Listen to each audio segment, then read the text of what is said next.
let's everyone just calm down here. I know what I saw, officer. I'm just working on my car.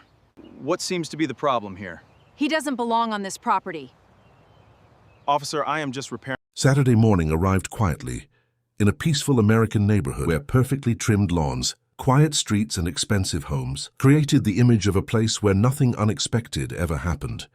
But behind one ordinary-looking garage door, something extraordinary was taking place. Inside that garage was a man whose entire life had been built on patience, discipline, and the belief that true excellence does not need to announce itself. Marcus Carter, a 52-year-old black veteran mechanic, stood beneath the bright lights of his home workshop, carefully examining the heart of a rare high-performance engine. His hands moved with the confidence of someone who had spent decades solving problems that others considered impossible. Every tool had its place, every movement had a purpose. His garage was not just a place where cars were repaired, it was a place where broken machines were given another chance. After serving his country and spending more than 30 years mastering his craft, Marcus had earned a reputation as one of the most skilled mechanics in the area. He was the person people called when dealerships had already given up, when expensive repairs failed and when no one else could figure out what was wrong. But Marcus never chased attention. He never needed a sign outside his garage or a crowd around him to prove his worth. His work spoke for him that morning. Sitting on his repair lift was a vehicle that represented one of the most challenging projects of his career. The luxury performance car belonged to a person who had searched everywhere for someone capable of restoring its damaged engine. Several specialists had examined it, offered opinions, and eventually admitted defeat. Marcus simply looked at the engine and saw a problem, waiting for a solution. As he tightened a component and studied the smallest details, he remembered the lessons he learned during his years of military service. Stay calm under pressure, trust your training, and never judge a situation before understanding the full truth. Those values guided every decision he made. Outside the garage, however, not everyone saw the same thing. Across the street, Karen Whitmore stood near her living room window watching closely. She lived in the neighborhood for years and was used to seeing familiar faces, familiar routines, and things that matched her expectations.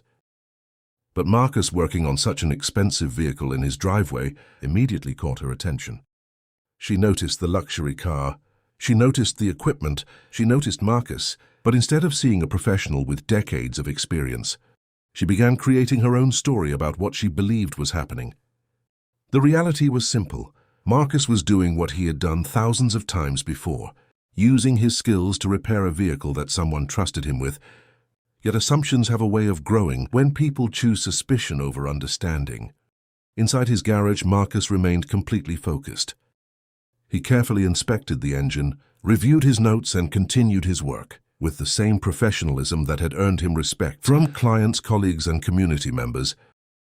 He had no idea that while he was rebuilding an engine, someone else was building an accusation. And before the day was over, the quiet street would become the center of a confrontation that would test patience, reveal character, and show why the truth always has a way of finding its way into the light. Karen Whitmore stood silently near her window, still watching Marcus Carter's driveway, with a growing sense of suspicion in her mind. She had already created a story about what she was seeing. She did not see a veteran mechanic working on a valuable vehicle. She saw a situation she did not understand. And instead of searching for the truth, she allowed her assumptions to fill in the missing pieces. The luxury car sitting in Marcus's driveway bothered her the most. She kept looking at it, trying to convince herself that something was wrong. She wondered why someone like Marcus would be working on a vehicle that expensive. She never considered the possibility that he might actually be the person qualified enough to repair it. After watching for several more minutes, Karen finally stepped outside. She walked toward the driveway. Her arms crossed, her expression serious. Marcus noticed her approaching, but continued working calmly. He wiped his hands with a clean cloth and greeted her respectfully. "Good morning, can I help you with something?" Marcus asked. His tone was polite and professional. Karen looked past him toward the vehicle. "I was just wondering," she said. "Who does this car belong to?" Marcus looked at the vehicle and then back at her. "It belongs to a client," he replied. "I'm repairing the engine for him." Instead of accepting his answer, Karen's suspicion increased. "A client," she repeated. and you expect people to believe that. Marcus remained calm. He had dealt with difficult situations before. During his years in the military and decades as a mechanic, he had learned that staying composed often revealed more strength than arguing. Ever could I understand your concern, Marcus said, but everything is documented. The owner knows the vehicle is here, and I have permission to work on it. For a moment, Karen had the opportunity to ask questions, understand the situation and walk away. But she had already made her decision. She stepped back, pulled out her phone and began making a call. Marcus noticed what was happening, but he did not react with anger. He simply returned to his work area, believing that the truth would eventually speak for itself. A few minutes later, Karen was speaking with emergency dispatch. There is a man working on a very expensive vehicle in his driveway, she explained. I don't believe this car belongs to him. I think something suspicious is happening. Her words traveled through the system, creating a situation far bigger than she realized. Within minutes, the peaceful neighborhood changed. A police cruiser turned onto the street. The sound of the vehicle immediately caught the attention of neighbors. Curtains moved, doors opened. People stepped outside to see what was happening. Marcus placed his tools down and walked toward the driveway. He knew police officers were not his enemies. He respected the role they played in protecting communities, and he believed that good officers cared about facts more than assumptions. Officer James Miller stepped out of the cruiser.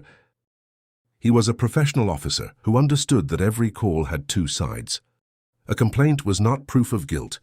An accusation was not the same as evidence. So we received a report about a vehicle here. Officer Miller said. Marcus nodded calmly. I understand, officer. How can I assist you?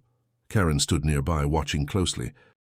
She expected the situation to go exactly as she imagined. She believed the officer would immediately see what she saw. But Officer Miller did something important. He asked questions, he listened. He looked for facts. Can you explain your connection to the vehicle? The officer asked. Marcus pointed toward the garage. I'm the mechanic repairing it. I have the owner's authorization, repair records, and communication history. Officer Miller looked around the workspace. What he saw was not a stolen vehicle hidden in a random location. He saw a professional repair setup, organized tools, detailed mechanical notes. A skilled craftsman working carefully. The officer's approach began changing. Because the evidence did not match the accusation, Karen noticed the change in his expression. Officer, I'm telling you, this doesn't make sense, she insisted. Why would someone like him have access to a car like that? The words hung in the air. Marcus did not respond angrily. He simply stood there quietly. Officer Miller looked at Marcus, then looked back at Karen. He understood something important in that moment. A person's appearance, neighborhood, or background could never replace evidence. A fair investigation required patience. The officer asked Marcus for the vehicle information. Marcus provided everything without hesitation. He was not afraid of the truth because he knew the truth was on his side. Officer Miller examined the documents carefully. The paperwork showed authorized repair information, but there was still one detail that needed confirmation. The name connected to the vehicle. He picked up his phone and began making a verification call. The neighborhood became silent. Karen watched, waiting for the moment she believed would prove her right. Marcus stood beside the car he had worked so hard to restore. Knowing that sometimes the hardest battles are not fought with words, they are fought by remaining honorable when others misunderstand you. And as Officer Miller listened on the phone, everyone waited for the answer. That would change how they saw Marcus Carter forever. Officer James Miller stood quietly beside the luxury vehicle. Holding the documents Marcus had provided, the entire neighborhood seemed to pause for a moment. The same people who had stepped outside because they expected to witness a problem were now waiting to discover the truth. Marcus remained calm near his garage. His hands were still marked with years of hard work. His mechanic shirt carried the evidence of his profession, and his expression showed something that many people in that neighborhood had never seen before: complete confidence without arrogance. He knew the truth did not need anger to defend itself. Officer Miller looked carefully at the paperwork again. Everything appeared professional and organized, but one important detail still needed confirmation: the identity of the vehicle owner. He made the call. Hello, this is Officer Miller. with the local police department calling regarding a vehicle. Currently located at a private residence, I need to verify ownership and authorization for repairs. For a few seconds, there was only silence. Then the officer's expression changed. His serious investigation face turned into one of surprise. The neighbors noticed. Karen noticed. Marcus noticed. Officer Miller listened carefully before responding, "Yes. Sir, I understand." He ended the call and looked toward Marcus. "Mr. Carter, can I ask you to wait here for just a few minutes?" Marcus nodded. "Of course, officer." He did not ask what was happening. He did not demand an apology. He simply waited. That small moment showed something powerful about Marcus. Anyone can appear respectful when everything is going their way. True character is revealed when someone is being questioned unfairly and still chooses patience over anger. Karen, however, looked confused. She expected the situation to end differently. She expected officers to confirm her suspicion. Instead, they were waiting for someone else to arrive. A few minutes later, another vehicle slowly entered the neighborhood. It was not an ordinary car. The moment residents saw the official vehicle approaching, conversation stopped, the door opened, and a man stepped out wearing a professional dark suit. His presence immediately changed the atmosphere. It was Police Commissioner Daniel Hayes. Several officers stood straighter. Neighbors looked at each other in disbelief. Karen's confident expression disappeared. The same person she thought she was reporting a crime to had arrived, not to arrest Marcus, but to stand beside him.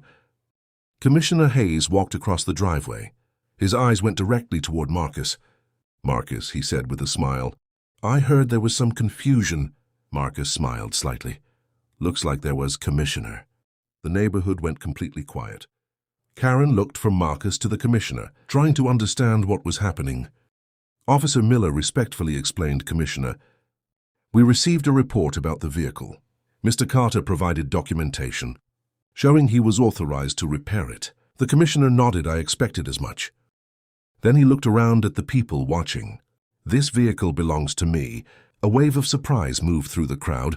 The luxury car that everyone had been questioning was not stolen. It was the personal vehicle of the city's police commissioner, but the biggest surprise was not the car. It was Marcus. Commissioner Hayes placed a hand on Marcus's shoulder. "Everyone sees this vehicle," he said, "but they don't see the years of experience it took to bring it back to life." He looked at the engine. 3 different specialists told me this repair was too complicated. 2 dealerships told me replacement was the only option. Marcus was the only person who looked at this engine and said, "Give me a chance." The neighbors listened carefully. Marcus looked down modestly. He was not someone who searched for praise. Commissioner Hayes continued, "That is why I trusted him, not because of his reputation, not because of his background, because of his work." Those words carried weight, especially because moments earlier, Marcus had been judged without anyone knowing his story. Karen stood quietly for the first time that day. She was not looking at Marcus as a suspicious stranger. She was seeing the person he truly was, a man who served his country, a man who built a career through dedication, a man who helped people by using his talent. Officer Miller turned toward Marcus. "Mr. Carter, I want to say something. I appreciate the way you handled this situation. You stayed respectful even when things became uncomfortable." Marcus nodded. "Officer, I understand your job. You were doing what you were supposed to do. Asking questions is important. The truth comes from finding facts." That response surprised many people. Marcus could have embarrassed Karen. He could have demanded that she apologize in front of everyone. But he chose something different. He chose dignity. The commissioner looked toward the crowd. "This is exactly why we cannot judge people based on appearances or assumptions. A person's value is not determined by where they work, what they look like, or what someone thinks they know about them." The message was clear. Even the officers understood that justice is not just about enforcing laws. Justice is also about listening, about being fair, about making decisions based on evidence instead of emotion. Karen slowly stepped forward. The confidence she had earlier was gone. "I owe you an apology," she said quietly to Marcus. The neighborhood watched. Marcus looked at her for a moment. Nobody knew what he would say. Then he replied calmly, "I appreciate that. I just hope next time you ask questions before making assumptions." It was not an angry statement. It was a lesson. A lesson that everyone standing there understood. A lesson that went beyond one driveway. One car or one misunderstanding. The commissioner shook Marcus's hand before leaving. People like you remind this community what professionalism looks like. As the official vehicle drove away, the same neighbors who had gathered out of curiosity now looked at Marcus with a completely different kind of respect. The garage door remained open. The tools remained on the table. The engine remained on the lift, because Marcus Carter was never trying to prove he belonged. He already knew who he was, and maybe that was the greatest lesson from that day. Sometimes the strongest response to being underestimated is not anger, not revenge, and not shouting louder than everyone else. Sometimes the greatest victory is allowing your character, your dedication, and your actions to speak when the world is finally ready to listen. Stories like this remind us that every person has a story. We may not see every officer has a responsibility to seek the truth. And every community becomes stronger when people choose understanding over assumptions. What would you have done if you were standing there that day? Would you have believed Marcus from the beginning, or would you have waited for the truth to come out? Share your thoughts in the comments and tell us what kind of justice story you want to see next. Your opinions help decide the next story we bring to life. Sometimes the greatest victory is allowing your character, your patience, and your actions to speak louder than the accusations made against you. Marcus Carter never needed to prove his worth through anger or revenge. He proved it through decades of dedication, honesty, and excellence.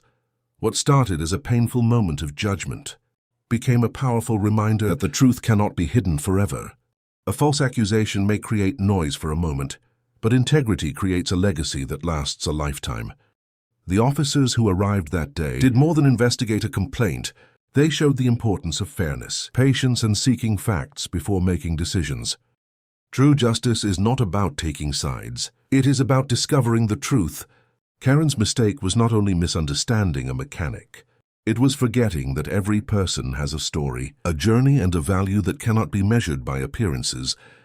Marcus walked back into his garage, not as someone who needed acceptance, but as someone who had already earned respect through his actions. The same hands that were questioned were the hands that solved an impossible problem and restored something others had abandoned. This is the lesson we carry from this story. Never judge a person before knowing their journey, because the person you underestimate today may be the one whose character inspires you tomorrow. This is the justice verdict, where every story reveals that truth. Dignity and character always have the final word.